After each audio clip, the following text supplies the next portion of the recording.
Bom dia a todos e todas. Sejam todos bem-vindos. Espera aí que o YouTube deu problema aqui.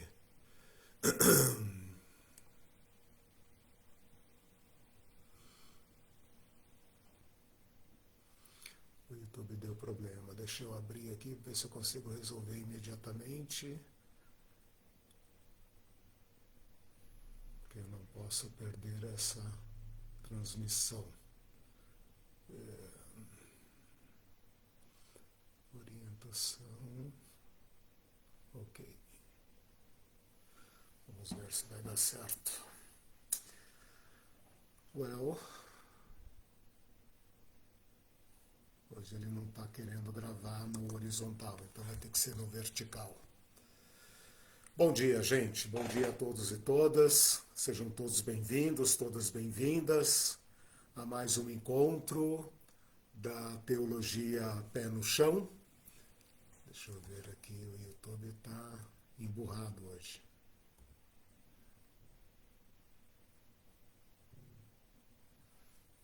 Parece que o YouTube me deixou na mão. Bom dia a todos vocês, sejam todos bem-vindos, todas bem-vindas. Estou iniciando um novo curso, aproveitando esse último mês do ano para iniciar um microcurso, um cursinho bem pequeno, de 2 ou 3 aulas, sobre alguns movimentos que estão na base da teologia do domínio. Eu sou Eliseu, sou mestre e doutor em teologia pela PUC aqui do Paraná.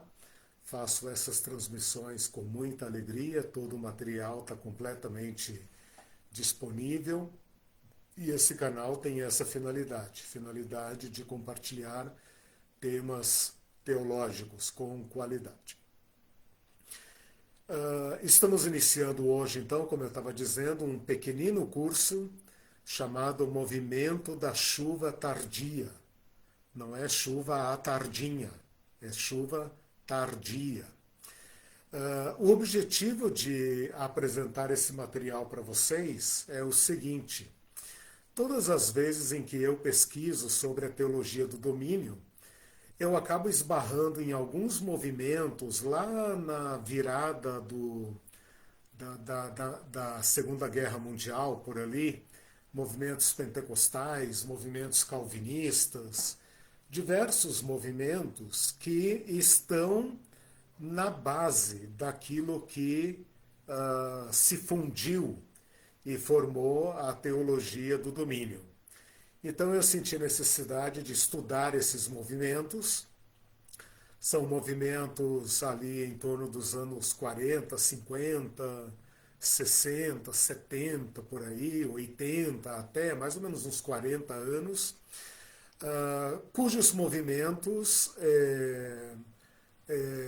se articularam e formaram aquilo que nós estamos chamando, que é chamada teologia do domínio.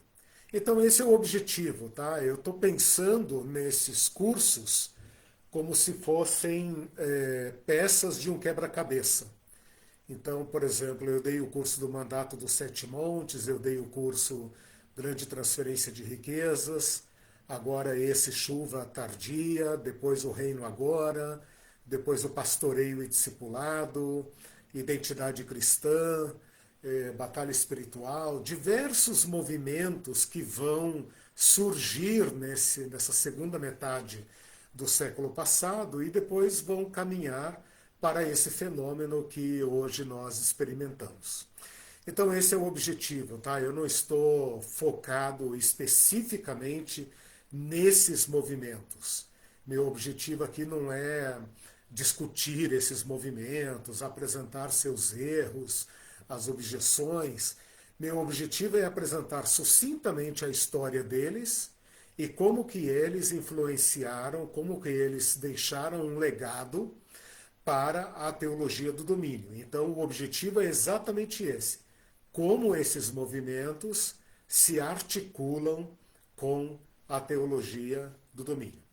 Repetindo, hoje eu começo esse curso chuva tardia. Assim que tiver oportunidade, vou ministrar um curso sobre reino agora, um outro curso sobre pastoreio e discipulado, outro curso sobre identidade cristã, um curso sobre a nova reforma apostólica, sobre batalha espiritual, quem sabe até sobre teologia da prosperidade. Todas essas peças foram se articulando para formar isso que nós chamamos de teologia do domínio, ok? Então vamos em frente, o YouTube falhou mesmo, se alguém puder deixar avisado lá que, não sei nem se abriu a aula lá, né? Vamos de Facebook hoje, depois eu corrijo lá. Deixa eu só ver aqui o que houve mesmo, se tem alguma solução ao vivo, mas acho que não.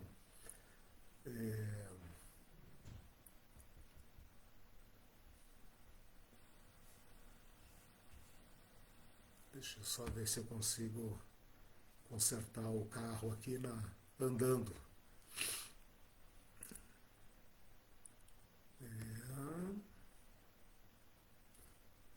De fato não está funcionando, né?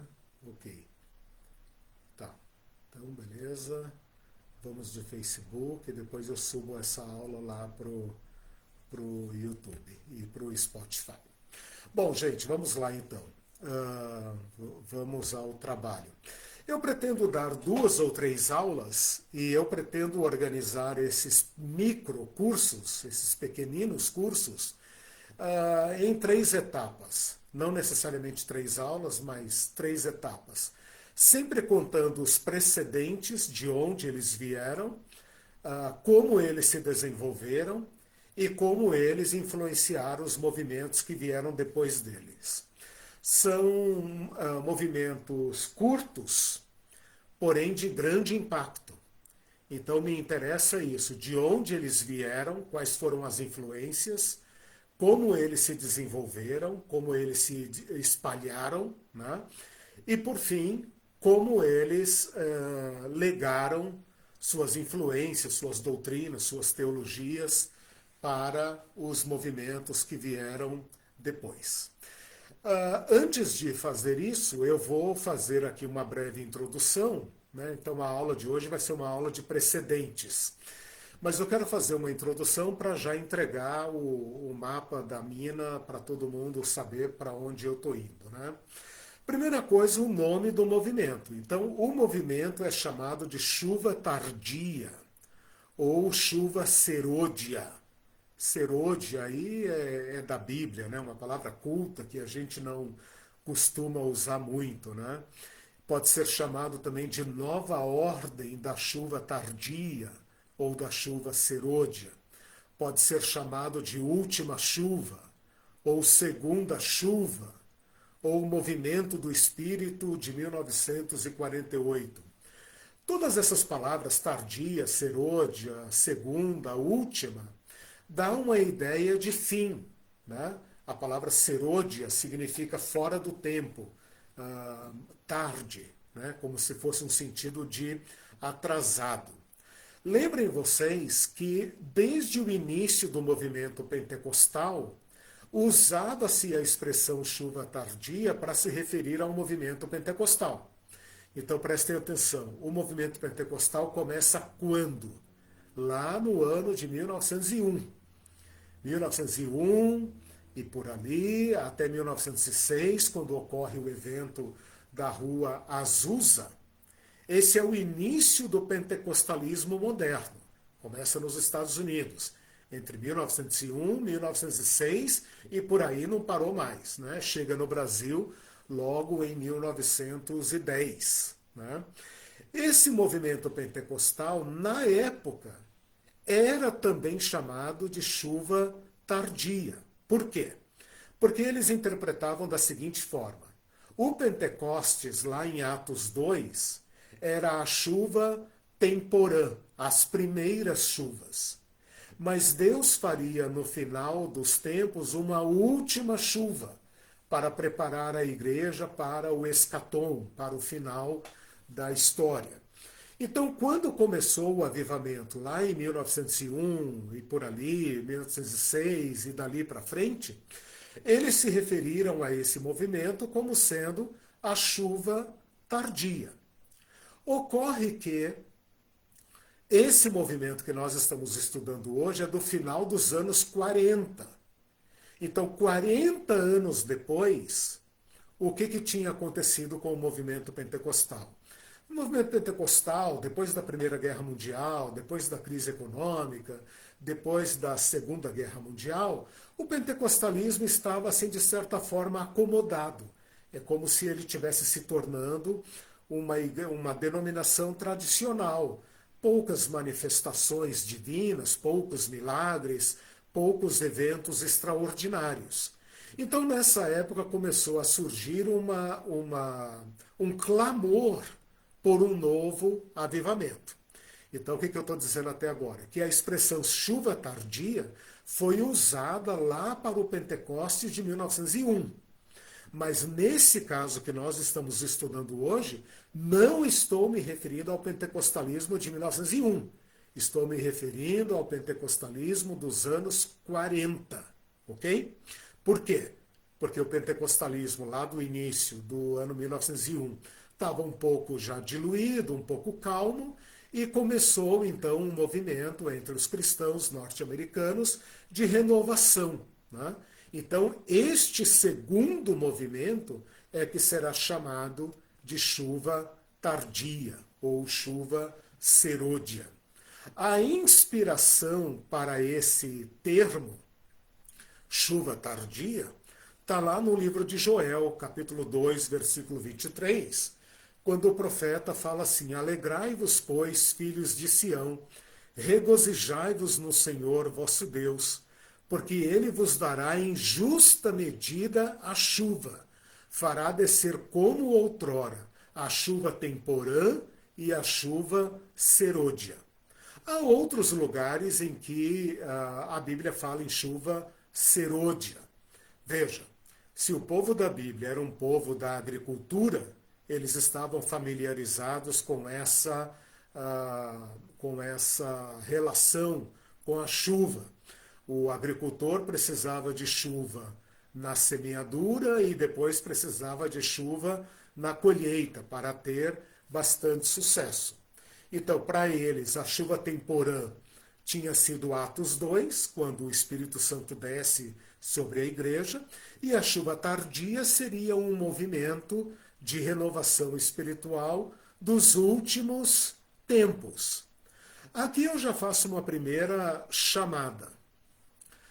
Existe no nosso meio cristão, recorrentemente, a ideia de um grande avivamento no final dos tempos. Eu tenho falado volta e meia para quem me ouve nas minhas aulas, para alunos, que eu gostaria muito de acreditar que o final da história será de uma grande renovação espiritual. Mas eu não tenho nenhuma base cristã que me convença disso. O que eu estou convencido é que o final dos tempos serão tempos difíceis. Jesus fez várias advertências sobre o desenvolvimento da humanidade, né? Que o amor esfriaria, que haveria muitas tribulações, muito sofrimento, e que seria muito difícil praticar e manter a fé cristã. Veja,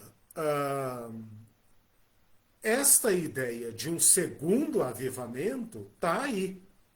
Se você se perguntar de onde vem isso, vem daí, do pentecostalismo, né? E até hoje essa ideia não decaiu, ela está em pé e as pessoas ainda pensam que haverá um grande avivamento no final da história. Bom, aí é uma questão que cada um julga, cada um entende, né? Feita essa explicação do nome do movimento da chuva tardia, relação desse movimento com o pentecostalismo moderno e relação desse termo com alguns versículos bíblicos e com uma interpretação destes textos, eu quero agora dar para vocês uma linha cronológica para que vocês entendam onde é que nós estamos. Vocês vão perceber que é um movimento curto, tá? Então, ao invés de ficar guardando para a próxima aula o desenvolvimento desse movimento, eu já vou dizer agora para vocês qual é a história do movimento e depois, então, a gente desenvolve isso para que vocês tenham um conhecimento razoável sobre este movimento. Nós estamos no pós-Segunda Guerra Mundial. A guerra terminou em 1945. Em 1945, 46, surge nos Estados Unidos um movimento chamado Movimento da Cura Divina. Alguns homens começaram a fazer grandes concentrações, trabalhos de rua, em tendas, para para operar milagres, curas divinas e exorcismos. Esses homens são, por exemplo, Oral Roberts, famoso no meio evangélico e pentecostal. Um outro homem também muito importante é William Branham, que também foi um cara assim, do tipo ame ou odeie, porque ele era uma polêmica, né? T.L. Osborne, que é o pai espiritual do R.R. Soares, né? O R.R. Soares sempre se refere ao T.L. Osborne. Então esses homens se tornaram a grande sensação do momento, porque eles estavam operando grandes milagres, grandes concentrações, né? E as pessoas então estavam fazendo uma grande movimentação para assistir esses movimentos. Digamos que foi um certo avivamento, né? Para quem estava naquela mornidão que eu falei agora há pouco, ver milagres acontecendo, milhares de pessoas reunidas para ouvir um homem que opera milagres, não deixa de chamar muita atenção. Então esse é o primeiro movimento, movimento da cura divina, tá? O movimento da chuva tardia começa em 1948. Então ele é influenciado por esses movimentos da cura divina. Ele é influenciado por esses movimentos, eles estão sedentos por uma renovação espiritual, e então eles começam a orar, a buscar, a estudar, mais ou menos como aconteceu em 1901, e então isso ocorre ali no centro do Canadá, numa província chamada Saskatchewan, é bem no centro do Canadá, em 1948, numa escola, uma escola que estava sob a supervisão de irmãos da Igreja Quadrangular e da Assembleia de Deus. Eles foram influenciados por Oral Roberts, eles foram influenciados por William Graham, eles foram influenciados por Franklin Hall, que enfatizava o jejum, jejuns prolongados, né? E então começou esse movimento. E esse movimento irradiou rapidamente. Por quê? Porque as pessoas começaram a viajar para o Canadá, ver o movimento e saíam de lá espalhando o avivamento. Então os historiadores dizem que muito rapidamente, em 1948 mesmo, 1949, esse movimento já tinha se espalhado pelo norte dos Estados Unidos, por outros países, já tinha se tornado um movimento que chamava muita atenção. Em 1949, portanto, um ano e pouco depois, né, cerca de um ano depois, as Assembleias de Deus, que eram as igrejas do primeiro Pentecostes, o Pentecostes de 1901, num dos seus concílios, a Assembleia de Deus Americana, num dos seus concílios reprovou o movimento. E a partir disso, então, 1949, o movimento vai, então, cedendo, ele vai se dissolvendo, até que em 1953 ele praticamente está liquidado. Liquidado não no sentido de ter desaparecido, liquidado no sentido de ter dado à luz, de ter gerado novos movimentos, novas igrejas. Né? Eles tinham um cuidado, que a gente vai ver na próxima aula, eles tinham um cuidado de não se organizar em denominação. E aí, por causa disso, muitas pessoas de outras igrejas começaram a sair de suas igrejas e irem para essas igrejas autônomas, individuais, essas igrejas locais. Né? E isso criou um problema com as igrejas pentecostais. Então, mesmo que os pentecostais tenham tido razão em condenar o movimento, porque ele abraçou doutrinas estranhas, que eu vou mostrar na próxima aula, eles tiveram também esse problema político, né, de sofrer aquilo que eles haviam causado lá em 1901. Né?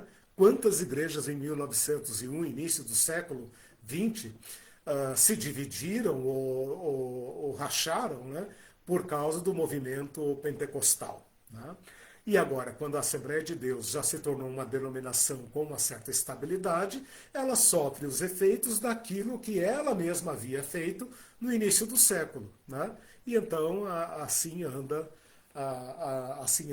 as igrejas. Bom, recapitulando então, eu contei aqui uma série, né, uma linha do tempo de basicamente 5 anos. Né? Se eu acrescentar o movimento da cura divina, 7 anos. Né? Começa em 1945, esse movimento começa a se espalhar pelos Estados Unidos, isso gera um certo movimento nas igrejas que estão buscando a renovação acontece em 1948, ela se espalha pelos Estados Unidos, pelo Canadá e por outros países do mundo, recebe uma bronca da Assembleia de Deus em 1949 e em 1953 o movimento reflui. Né? Não que ele tenha desaparecido, mas ele se fundiu, né, com outros movimentos. Bom, fiz aqui então uma linha do tempo. Acho que vocês entenderam, né? Beleza, vamos lá, vamos continuar nosso trabalho. Falando um pouco sobre o clima, então assim, eu falei a linha cronológica, agora eu vou me dedicar a apresentar para vocês como o movimento surgiu, né? Como que ele se construiu. Tá? Primeira coisa que a gente tem que saber é que no cristianismo, de um modo geral, sempre houve 3 movimentos de renovação. Tem um movimento que é chamado de restauração, que é permanente na igreja cristã. As igrejas cristãs, se você olhar a história da igreja, de tempos em tempos elas estão buscando uma renovação da sua fé, da oração, da vida espiritual. Isso é muito comum. Né? A igreja vai cansando, vai se tornando burocrática e de tempos em tempos surge uma necessidade de renovação.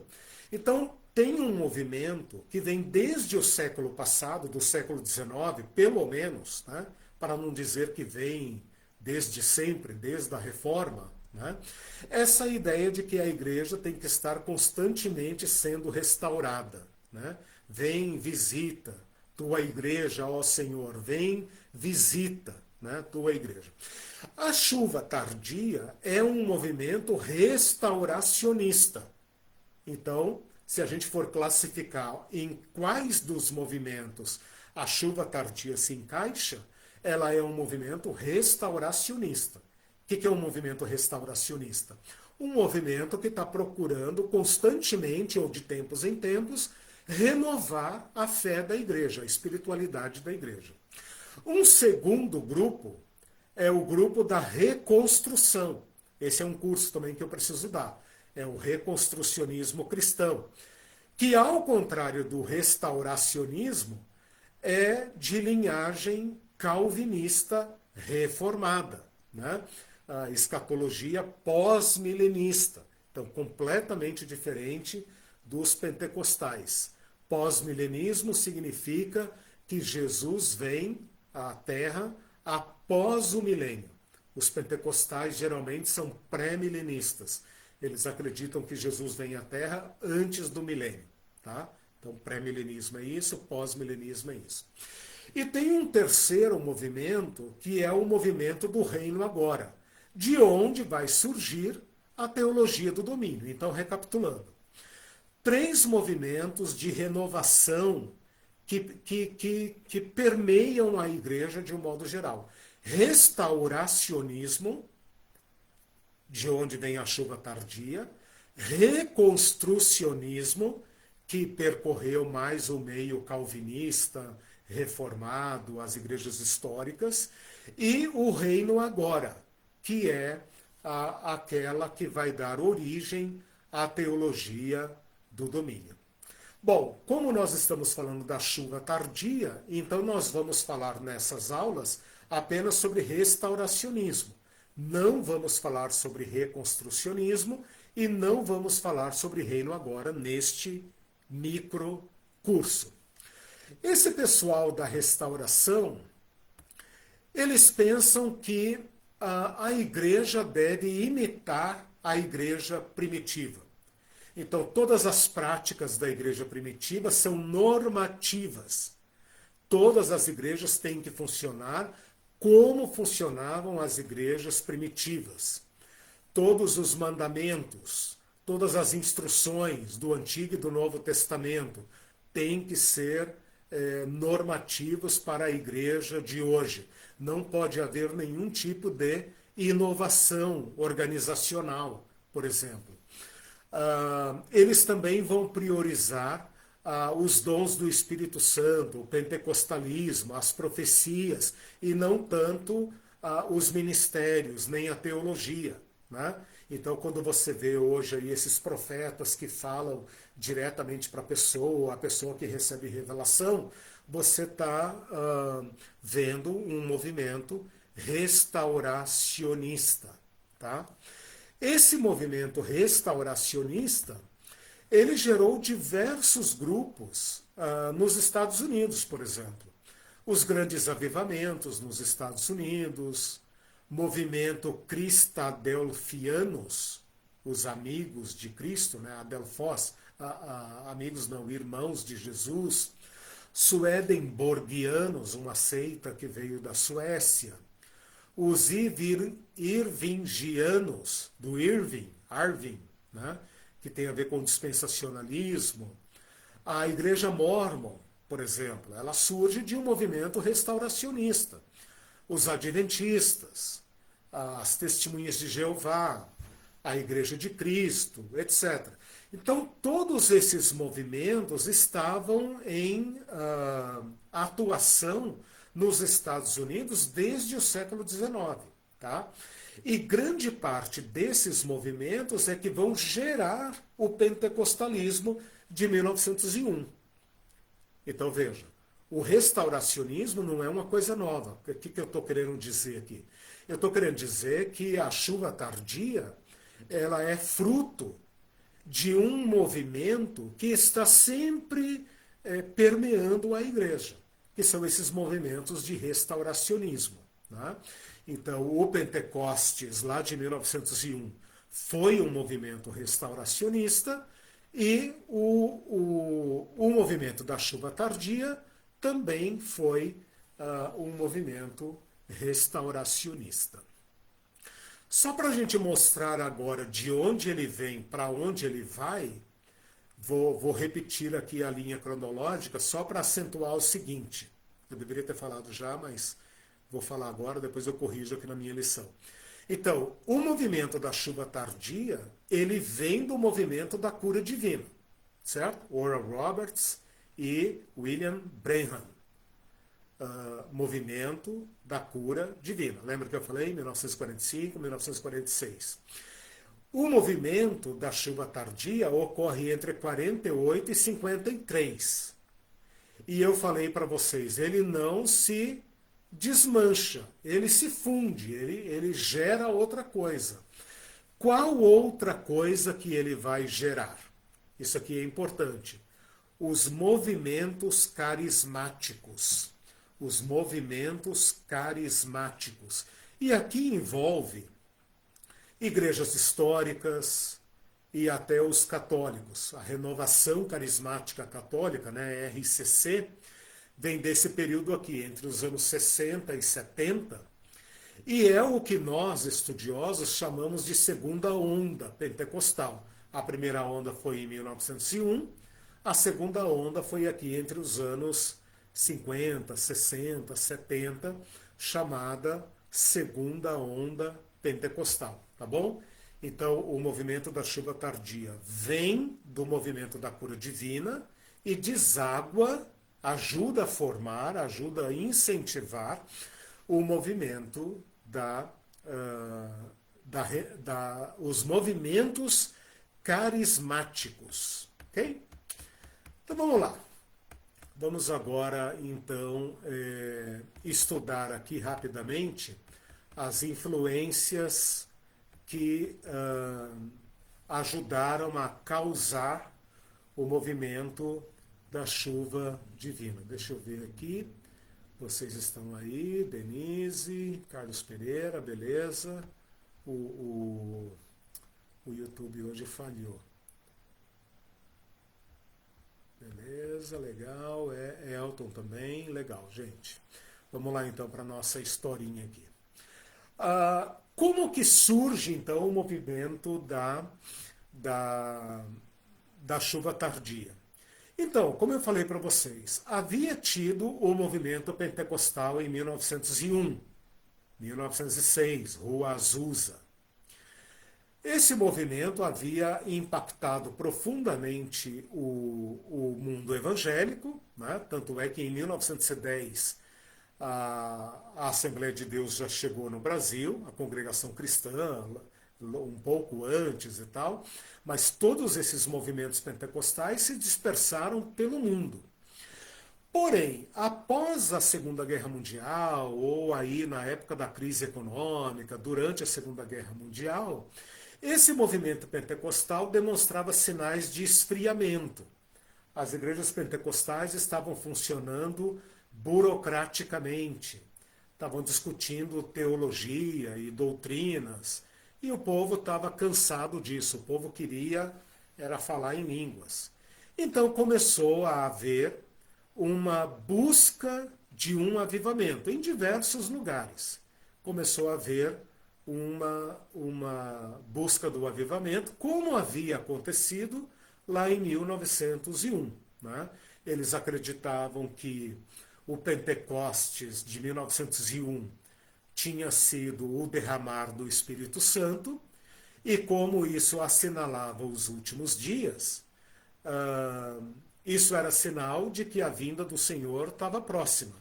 Então era fundamental a renovação espiritual. Nesse meio tempo, então, surge o movimento da cura divina, né, com Oral Roberts e o William Branham, né? E aí eu vou destacar aqui agora dois homens que são fundamentais para o surgimento da chuva tardia, que é o Franklin Hall e o William Branham. Depois, se vocês tiverem interesse, pesquisem sobre eles. O meu objetivo em mostrar isso aqui para vocês é o seguinte: um movimento nunca surge do nada, né? Ele recebe contribuições e ele desenvolve algo, né? E ele vai se desenvolvendo na história, desenvolve erros ou desenvolve acertos, né? Deixa heranças boas, heranças ruins, é assim que a história funciona. Tá? Esse Franklin Hall nasceu em 1907 e faleceu em 1993, aos 86 anos.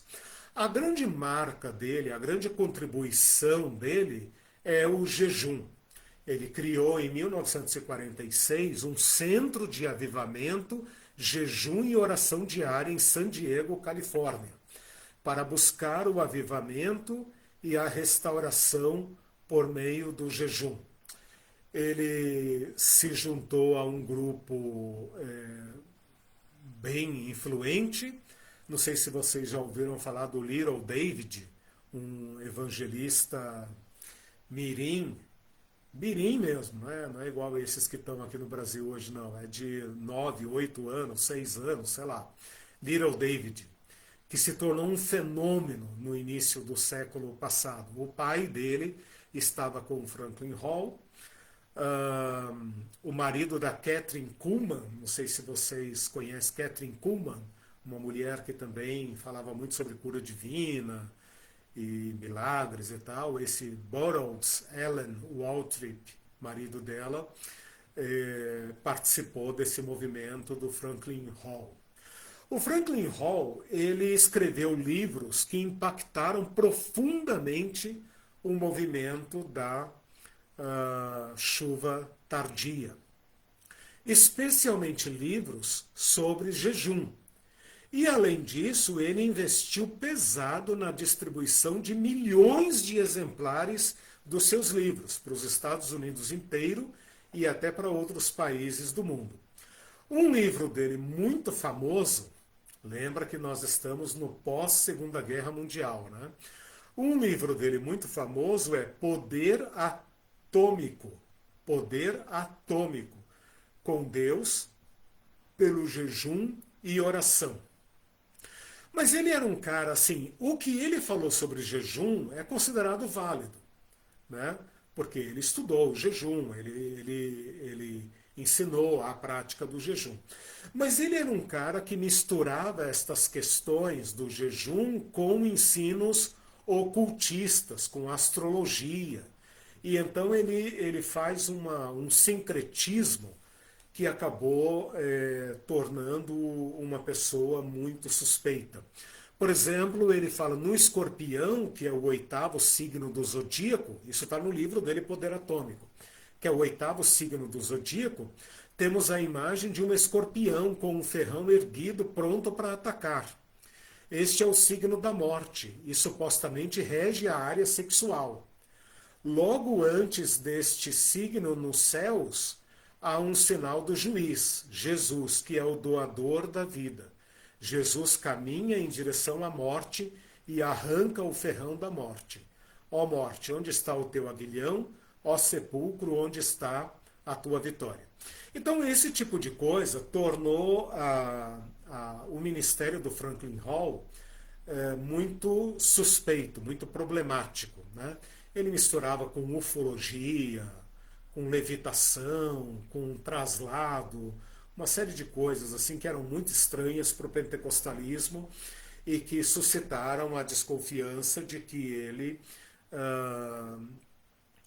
tinha contato com práticas ocultistas. Tem um livro dele, publicado em 1960, que é Fórmula para ressuscitar os mortos e o batismo de fogo.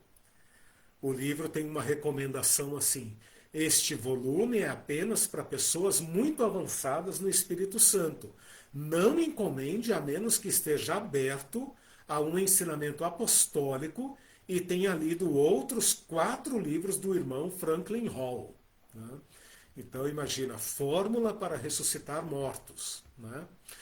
Um outro livro dele que mostra as crenças desse Franklin Hall, o nome do livro é O Retorno da Imortalidade.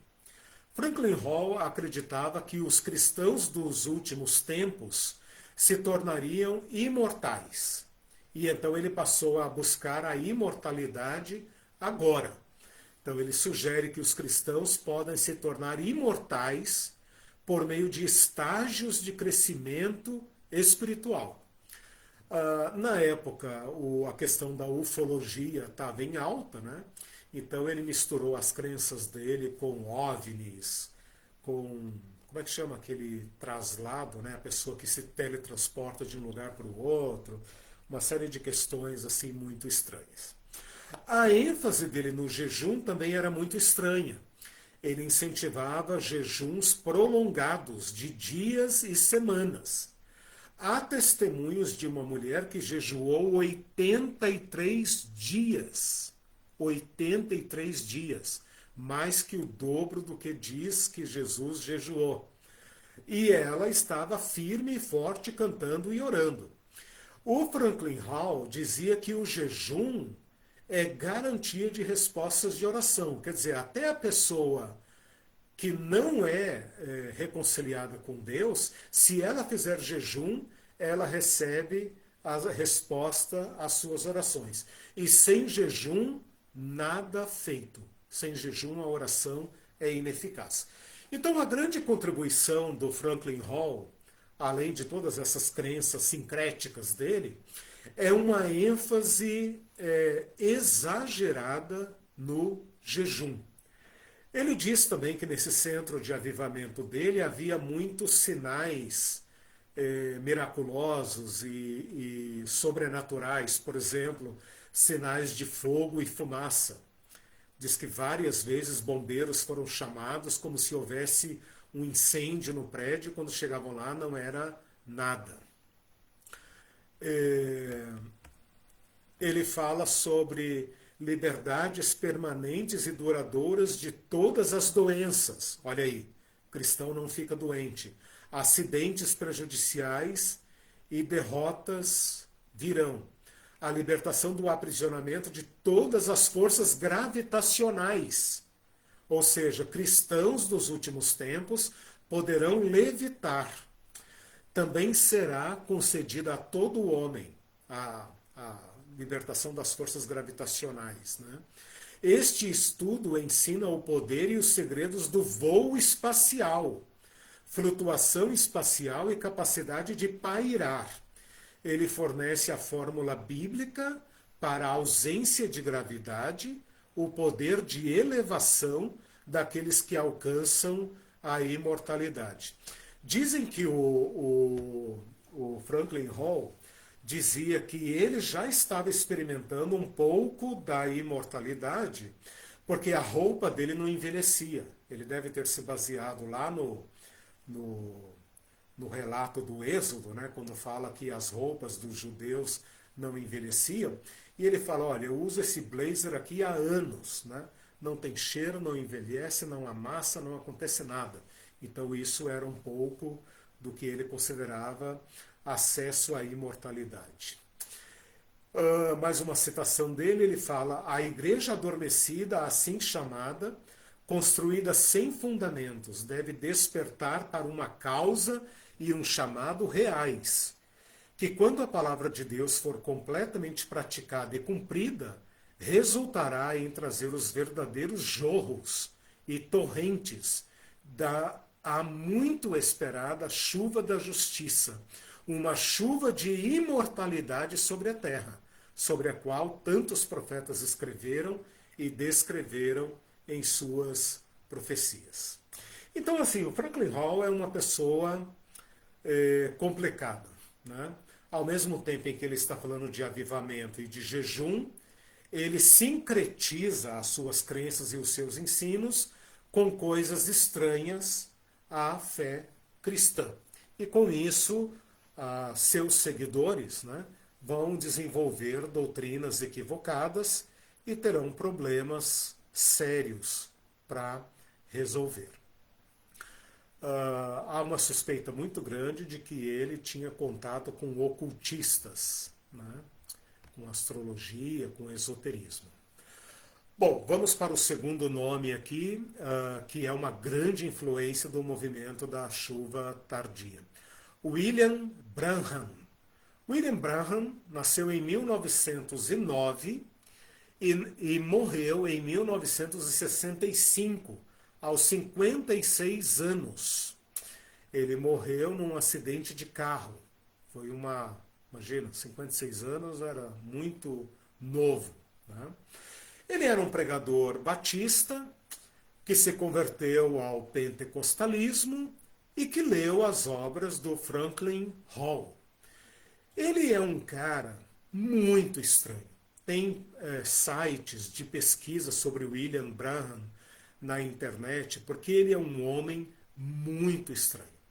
Dizem as pessoas que o conheceram que ele era uma pessoa humilde, nunca enriqueceu, e sincera, e que de fato ele dava palavras de sabedoria e realmente realizava milagres.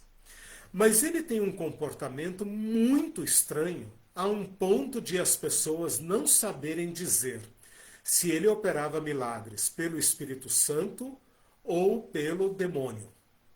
Olha que coisa incrível. Então, assim, a vida dele é cercada de eventos e fenômenos estranhos, de vozes, né? Diz que quando ele nasceu, ele era o filho mais velho de uma família não cristã, extremamente pobre, né? Quando ele nasceu e a parteira colocou ele no bercinho lá, diz que tinha uma aura em torno dele, que muita gente viu, uma aura em torno dele.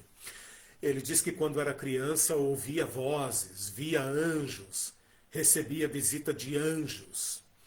E uma vez ele era menino ainda, criança, ele recebeu a visita de um anjo que falou para ele, olha, você será um homem poderoso, etc, etc.